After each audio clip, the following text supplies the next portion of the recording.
ओम शांति। अमृत वेले किताब भाग 11। अमृत वेले पिछले दिन का प्रभाव और स्वयं की चेकिंग। रात्रि को देर तक जागरण करना।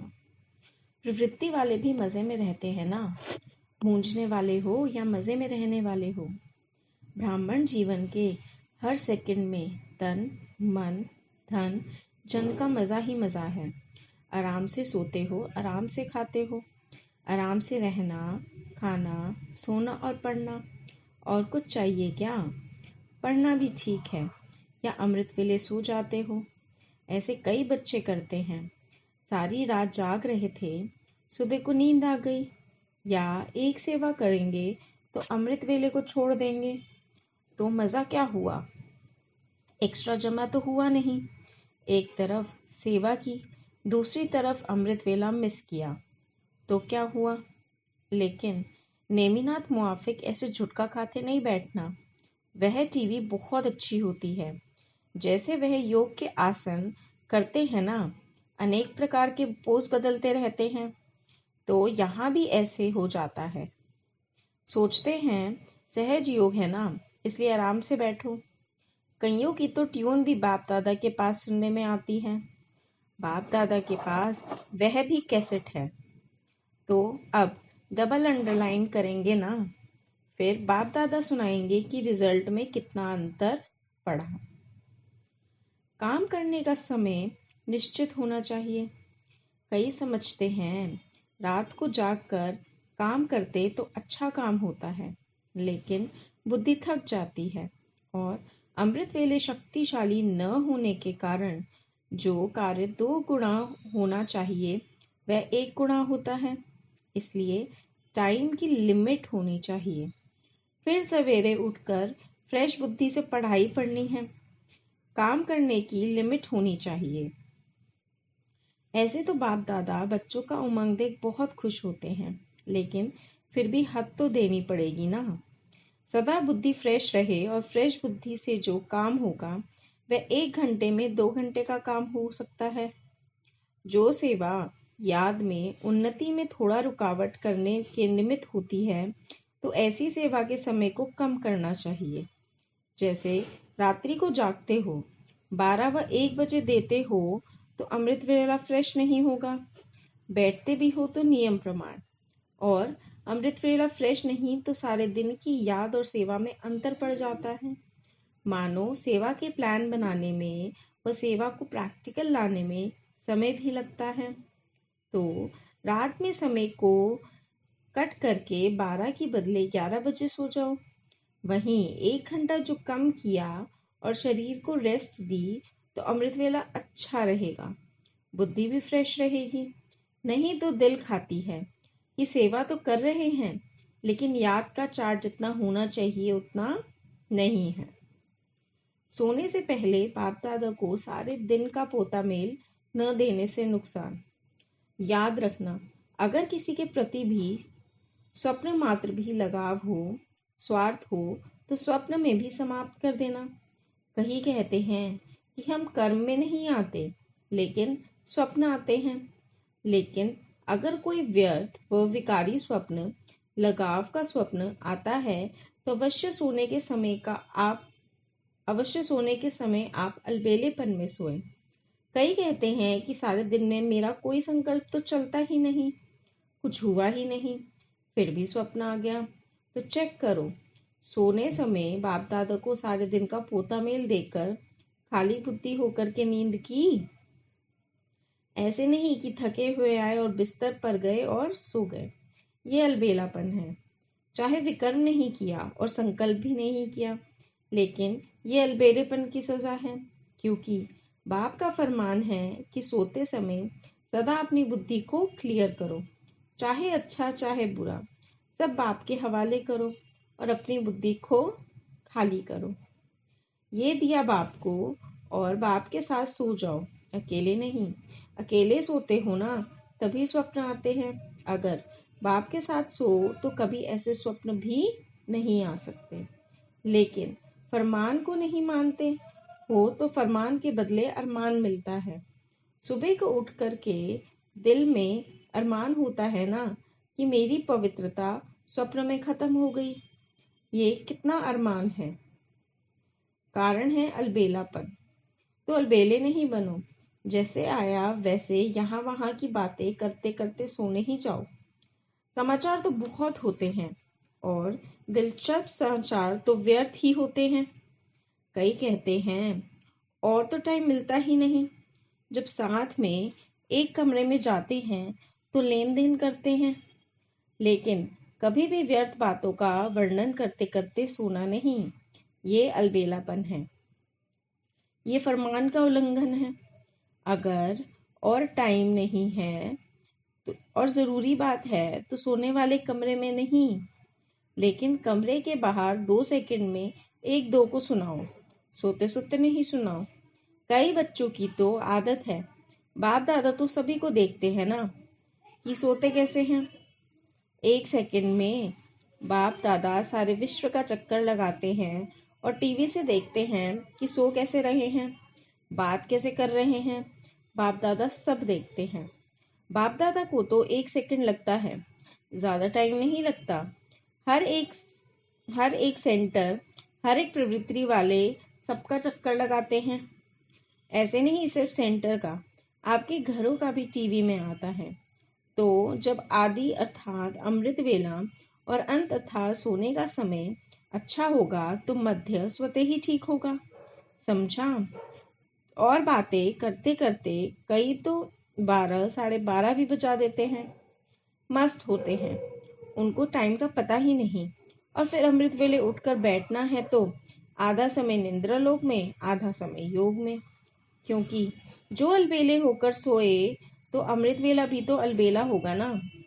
ऐसे नहीं समझना कि हमको तो कोई देखता ही नहीं है, बाप दादा देख रहे हैं। यह निंद्रा भी बहुत शांति व सुख देती है, इसलिए मिक्स हो जाता है। अगर पूछेंगे तो कहेंगे नहीं, मैं बहुत शांति का अनुभव कर रहा था। देखो, नींद को भी आराम कहा जाता है। अगर कोई बीमार भी होता है तो डॉक्टर लोग कहते हैं आराम करो। आराम क्यों करो? नींद करो टाइम पर। तो निंद्रा भी आराम देने वाली है, फ्रेश तो करती है ना। तो नींद से फ्रेश होकर उठते हैं ना तो कहते हैं आज बहुत फ्रेश हो गए। जैसे व्यापारी लोग जो व्यापार करते हैं उनका उसी समय ही हिसाब किताब चुकतू कर लेते हैं तो निश्चिंत रहते हैं ना। अगर अधूरा अधूरा रहा हुआ हो तो न चाहते हुए भी बुद्धि उस तरफ चली जाएगी। ऐसे ही आप भी रोज रात को जो कुछ किया वह बाप के सामने रख स्वयं को हल्का नहीं बनाते हो। अच्छा किया तो बाप स्वयं ही ऑटोमेटिकली 1 का लाख गुना जमा कर देंगे, और व्यर्थ किया तो सुनाकर आपका बोझ उतार देने से आगे के लिए व्यर्थ का खाता जमा होने में बाप बचा लेंगे। विकर्म किया तो रहमदिल बाप सच्चाई और सफाई के आधार पर आधा दंड माफ कर देगा और आगे के लिए रास्ता क्लियर कर देगा। सोने से पहले सारे दिन के समाचार की लेन देन चाहे कंबाइंड रूप में करो चाहे बाप के रूप में करो। एक दिन का समाचार दो और दूसरे दिन का शेष संकल्प और कर्म की प्रेरणा लो। सब समाचार की लेन देन करना अर्थात हल्के बन जाना। जैसे रात को हल्की ड्रेस में सोते हो ना, ऐसे बुद्धि को हल्का करना अर्थात हल्की ड्रेस पहनना है। ऐसे तैयार हो साथ में सो जाओ। अकेले नहीं सो। अकेले सोते हो तो माया चांस लेगी, इसलिए सदा बाप के साथ रहो। अकेले रहने से डर भी लगता है, साथ में सोने से निर्भय हो जाएंगे। आप निर्भय रहेंगे और माया डर जाएगी। जैसे अंत में आत्माएं जो संस्कार ले जाती हैं वही मर्ज होते हैं, फिर वही संस्कार इमर्ज होंगे। इस रीति से यह भी दिन को जब समाप्त करते हो तो संस्कार न्यारे और प्यारेपन के हो गए ना। इसी संस्कार से सो जाने से फिर दूसरे दिन भी इन संस्कारों की मदद मिलती है। इसलिए रात के समय शक्ति से पुराने खाते को समाप्त कर देना, हिसाब चुकतू कर देना चाहिए। जैसे बिजनेसमैन भी अगर हिसाब किताब चुकतू न करें तो खाता बढ़ जाता और कर्जदार हो जाते हैं। कर्ज को मर्ज कहते हैं ना। इसी रीति से अगर सारे दिन के किए हुए कर्मों का खाता और संकल्प का खाता भी कुछ हुआ, उसको चुकतू कर दो। दूसरे दिन के लिए कुछ खर्च की रीति न रखो, नहीं तो वही मर्ज के रूप में बुद्धि को कमजोर कर देता है। रोज अपना हिसाब चुकतू कर नया दिन नई स्मृति रहे। ऐसे जब अपने कर्मों और संकल्पों का खाता क्लियर देख रखेंगे, तब संपूर्ण व सफलता मूर्त बन जाएंगे। अगर अपना ही हिसाब चुकतू नहीं कर सकते हो, तो दूसरों के कर्म बंधन व दूसरों के हिसाब किताब को कैसे चुकतू करा सकेंगे। इसलिए रोज रात को अपना रजिस्टर साफ होना चाहिए। जो हुआ वह योग की अग्नि में भस्म करो। जैसे कांटों को भस्म कर नाम निशान गुम कर देते हो ना,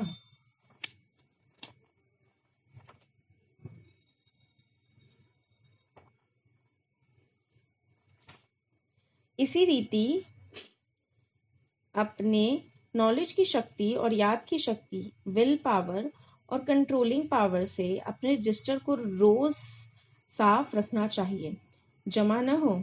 एक दिन के किए हुए व्यर्थ संकल्प या व्यर्थ कर्म की लकीर दूसरे दिन भी न रहे, अर्थात कर्जा नहीं रहना चाहिए। बीती सो बीती, फुल स्टॉप। ऐसे रजिस्टर साफ रखने वाले सफलता मूर्त सहज बन सकते हैं। आलस्य, अलबेलापन और अवज्ञाएं। जैसे अमृत वेला प्रारंभ होता है, तो चारों ओर सर्व बच्चे पहले तो नंबर मिलाने का पुरुषार्थ करते हैं या फिर कनेक्शन जोड़ने का पुरुषार्थ करते हैं। फिर क्या होता है, लाइन क्लियर होने के कारण कोई का तो जल्दी नंबर मिल जाता है और कोई नंबर मिलाने में ही समय बिता देते हैं। कोई नंबर न मिलने के कारण दिल शिकस्त बन जाते हैं और कोई नंबर मिलाते तो बाप से हैं, परंतु बीच बीच में कनेक्शन माया से जुट जाता है। ऐसा माया इंटरफेयर करती है कि जो वह चाहते हुए भी कनेक्शन तोड़ नहीं सकते। जैसे यहाँ भी आपकी इस दुनिया में कोई रॉन्ग नंबर मिल जाता है, तो वह कहने से भी कट नहीं करते हैं। आप उनको और वह आपको कहेंगे कि कट करो। ऐसे ही माया भी उस समय कमजोर बच्चों का कनेक्शन ही तोड़ देती है और उन्हों को तंग भी करती है, क्योंकि वे सारा दिन अलबेले और आलस्य के वश होते हैं और उनका अटेंशन कम होता है। ऐसी अलबेली आत्माओं को माया भी विशेष प्रदान के समय बाप की आज्ञा पर न चलने का बदला लेती है और ऐसी आत्माओं का दृश्य बहुत आश्चर्यजनक दिखाई देता है। अमृत वेले के थोड़े से समय के बीच अनेक स्वरूप दिखाई देते हैं।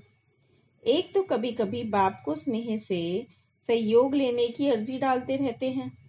कभी कभी बाप को खुश करने के लिए बाप को ही महिमा और कर्तव्य की याद दिलाते रहते हैं कि आप तो रहमदिल हो, आप सर्वशक्तिवान हो, वरदानी हो, बच्चों के लिए ही तो आए हो, आदि आदि। कभी कभी फिर जोश में आकर माया से परेशान हो सर्व शक्तियों रूपी शस्त्र यूज करने का प्रयत्न करते हैं। कभी फिर तलवार चलाते हैं और कभी ढाल को सामने रखते हैं। लेकिन जोश के साथ आज्ञाकारी, वफादार, निरंतर स्मृति स्वरूप बनने का होश न होने के कारण उन्हों का जोश यथार्थ निशाने पर नहीं पहुंच सकता।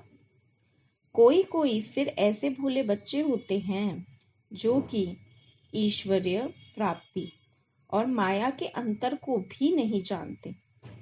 निंद्रा को ही शांत स्वरूप, बीज स्वरूप स्टेट समझ लेते हैं। अल्पकाल की निंद्रा द्वारा रेस्ट के सुख को अतीन्द्रिय सुख समझ लेते हैं। ऐसे अनेक प्रकार के दृश्य बच्चे दिखाते रहते हैं। जो महारथी बच्चे अब तक गिनती के हैं, जो अष्टरतन अष्ट शक्ति स्वरूप हैं, जिनके संकल्प, बोल और कर्म बाप समान हैं, ऐसे अष्ट शक्ति के अधिकार प्राप्त बच्चों को नंबर मिलाने की आवश्यकता नहीं, क्योंकि उन आत्माओं का कनेक्शन निरंतर है। यह वायरलेस का कनेक्शन वाइसलेस आत्माओं को ही प्राप्त होता है। संकल्प किया और मिलन हुआ। ऐसे वरदानी बच्चे बहुत कम हैं। यह है अमृत वेले का दृश्य। सारे दिन में मनन चिंतन न करना। अमृत वेले सुस्ती का आने का कारण है। खुशी की पॉइंट्स का मनन कम करते हैं। अगर मनन सारा दिन चलता रहे तो अमृत वेले भी वही मनन किया हुआ खजाना सामने आने से खुशी होगी, तो सुस्ती नहीं आएगी। लेकिन सारा दिन मनन कम होता है, उस समय मनन करने की कोशिश करते हैं तो मनन नहीं होता है, क्योंकि बुद्धि फ्रेश नहीं होती है। फिर न मनन होता और न अनुभव होता, फिर सुस्ती आती है। अमृत वेले को शक्तिशाली बनाने के लिए सारे दिन में जो भी श्रीमत मिलती है उसी प्रमाण चलना बहुत आवश्यक है। तो सारा दिन मनन करते चलो, ज्ञान रत्नों से खेलते चलो, तो वही खुशी की बातें याद आने से नींद चली जाएगी और खुशी में ऐसे ही अनुभव करेंगे जैसे अभी प्राप्ति का खान खुल गई। तो जहां प्राप्ति होती है वहां नींद नहीं आती है, जहां प्राप्ति नहीं वहां नींद आती है। वह थकावट होती है, वह सुस्ती आती है। प्राप्ति के अनुभव में रहो, उनका कनेक्शन है सारे दिन में मनन पर। आदि से अब तक क्या क्या और कितनी स्मृतियां दिलाई हैं? याद है? अमृत वेले से लेकर रात तक की सर्व स्मृतियों को सामने लाओ। लिस्ट लंबी है ना? स्मृति सप्ताह भी मनाओ तो भी विस्तार ज्यादा है, क्योंकि सिर्फ रिवाइज नहीं करना है लेकिन रियलाइज करते चलो। इसलिए कहते ही हो स्मृति स्वरूप। स्वरूप अर्थात हर स्मृति की अनुभूति। आप स्मृति स्वरूप बनते हो। भक्त सिर्फ सिमरन करते हैं तो क्या क्या स्मृतियां अनुभव की हैं, इसका विस्तार तो बहुत बड़ा है।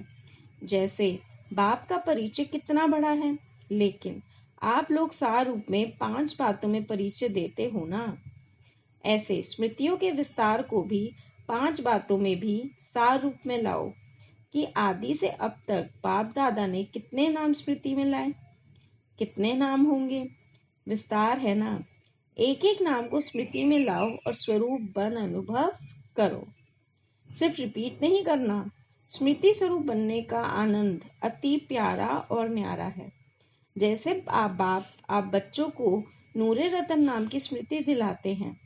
बाप के नयनों के नूर की क्या विशेषता होती है, नूर का कर्तव्य क्या होता है, नूर की शक्ति क्या होती है, ऐसी अनुभूतियां करो अर्थात स्मृति स्वरूप बनो। इसी प्रकार हर एक नाम की स्मृति अनुभव करते रहो। यह एक दृष्टांत रूप सुनाया। ऐसे ही श्रेय स्वरूप की स्मृतियां कितनी हैं? आप ब्राह्मणों के कितने रूप हैं? जो बाप के रूप है ब्राह्मणों के रूप, उन सभी रूपों के स्मृति की अनुभूति करो। नाम रूप गुण अनादि आदि और ब्राह्मण जीवन के सर्वगुण स्मृति स्वरूप बनो। ऐसे ही कर्तव्य, कितने श्रेष्ठ कर्तव्य के निमित्त बने हो, उन कर्तव्यों की स्मृति मर्ज करो। 5वीं बात, बाप दादा ने अनादि आदि देश की स्मृति दिलाई। देश की स्मृति से वापस घर जाने की स्मृति आ गई। अपने राज्य में राज्य अधिकारी बनने की हिम्मत आ गई और वर्तमान संगम युगी ब्राह्मण संसार में खुशियों के जीवन जीने की कला स्मृति में आ गई। जीने की कला अच्छी रीति आ गई ना। दुनिया मरने की कला में तेज जा रही है और आप ब्राह्मण सुख में खुशियों के जीवन की कला में उड़ रहे हो। कितना अंतर है। तो ऐसे सर्व स्मृतियों के रूहानी नशे का अनुभव करना। दिनचर्या पर ध्यान और पूर्व तैयारी। अमृत वेले की स्मृति का स्वरूप, गॉडली स्टडी करने की स्मृति का स्मृति स्वरूप, कर्म करते हुए कर्म योगी रहने के स्मृति स्वरूप, ट्रस्टी बन अपने शरीर निर्वाह के व्यवहार के समय का स्मृति स्वरूप, अनेक विकारी आत्माओं के संपर्क में आने का स्मृति स्वरूप, वाइब्रेशन वाली आत्माओं का वाइब्रेशन परिवर्तन करने का कार्य करते समय का स्मृति स्वरूप, यह सब डायरेक्शन मिले हुए हैं। याद है, जैसे भविष्य में जैसा समय होगा वैसी ही ड्रेस चेंज करेंगे। हर समय के कार्य की ड्रेस और श्रृंगार अपना अपना होगा। तो यह अभ्यास यहाँ धारण करने से भविष्य में प्रारब्ध रूप में प्राप्त होगा। वहाँ स्थूल ड्रेस चेंज करेंगे और यहाँ जैसा समय जैसा कार्य वैसा स्मृति स्वरूप हो। अभ्यास है वो भूल जाता है। इस समय के आपके अभ्यास का यादगार भक्ति मार्ग में भी जो विशेष नामी ग्रामी मंदिर हैं, वहां भी समय प्रमाण ड्रेस बदली करते हैं ना। हर दर्शन की ड्रेस अपनी अपनी बनी हुई है। तो यह यादगार भी किन आत्माओं का है? जो आत्माएं इस संगम युग पर जैसा समय वैसा स्वरूप बनने के अभ्यासी हैं। बाप दादा बच्चों के सारे दिन की दिनचर्या को चेक करते हैं। रिजल्ट में समय प्रमाण स्मृति स्वरूप का अभ्यास कम दिखाई देता है। स्मृति में है लेकिन स्वरूप में नहीं आते हैं। समय होगा अमृत वेले का, जिस समय विशेष बच्चों के प्रति सर्व शक्तियों के वरदान का, सर्व अनुभव के वरदान का, बाप समान शक्तिशाली लाइट हाउस माइट हाउस स्वरूप में स्थित होने का, मेहनत कम और प्राप्ति अधिक होने का गोल्डन समय है। उस समय भी जो मास्टर बीज रूप वरदानी स्वरूप की स्मृति होनी चाहिए, उसके बजाय समर्थी स्वरूप की बजाय बाप समान स्थिति का अनुभव करने की बजाय कौन सा स्वरूप धारण करते हो? मेजॉरिटी उल्हाने देते या शिकायत करते हैं या दिलशी का स्वरूप होकर बैठते हैं। वरदानी विश्व कल्याणी स्वरूप की बजाय स्वयं के प्रति वरदान मांगने वाले बन जाते हैं या अपनी व दूसरों की शिकायत करेंगे। तो जैसा समय वैसा स्मृति स्वरूप न होने से समर्थी स्वरूप भी नहीं बन पाते हैं। इसी प्रकार से सारे दिन की दिनचर्या में जैसे सुनाया कि समय प्रमाण स्वरूप धारण न करने के कारण सफलता नहीं हो पाती, प्राप्ति नहीं हो पाती। फिर कहते हैं खुशी क्यों नहीं होती? इसका कारण क्या हुआ? मंत्र और यंत्र को भूल जाते हैं। पहले चेक करो कि जैसा समय वैसा स्वरूप रहा। अगर नहीं तो फौरन अपने को चेक करने के बाद चेंज करो। कर्म करने से पहले स्मृति स्वरूप को चेक करो, कर्म करने के बाद नहीं चेक करो। कभी भी कोई कार्य अर्थ जाना होता है तो जाने से पहले तैयारी करनी होती है, न कि बाद में। ऐसे हर काम के पहले स्थिति में स्थित होने की तैयारी करो। करने के बाद सोचने से कर्म की प्राप्ति की बजाय पश्चाताप हो जाता है। तो द्वापर से प्राप्ति की बजाय प्रार्थना और पश्चाताप किया, लेकिन अब प्राप्ति का समय है। तो प्राप्ति का आधार हुआ जैसा समय वैसा स्मृति स्वरूप। सारा दिन अव्यक्त और अंतर्मुखी स्थिति में रहना। अव्यक्त बाप से मुलाकात कैसे कर सकते हैं? इसका तरीका सिर्फ यही है, अमृत वेले याद में बैठो और यही संकल्प रखो कि अब हम अव्यक्त बाप दादा से मुलाकात करें। जैसे साकार में मिलन का समय मालूम होता था ना, तो नींद नहीं आती थी और समय से पहले ही बुद्धि द्वारा इसी अनुभव में रहते थे। वैसे अब भी अव्यक्त मिलन का अनुभव प्राप्त करना चाहते हो तो उसका बहुत सहज तरीका ये है, अव्यक्त स्थिति में स्थित होकर रूह रूहान करो। तो अनुभव करेंगे कि सचमुच बाप के साथ बातचीत कर रहे हैं। और इसी रूह रूहान में जैसे संदेशियों को कई दृश्य दिखाते हैं, वैसे ही बहुत गुह्य गोपनीय रहस्य बुद्धि योग से अनुभव करेंगे। लेकिन एक बात यह अनुभव करने के लिए आवश्यक है, वह कौन सी है मालूम है? अमृत वेले भी अव्यक्त स्थिति में वही स्थित हो सकेंगे जो सारा दिन अव्यक्त स्थिति में और अंतर्मुख स्थिति में स्थित होंगे। वही अमृत वेले का यह अनुभव कर सकेंगे।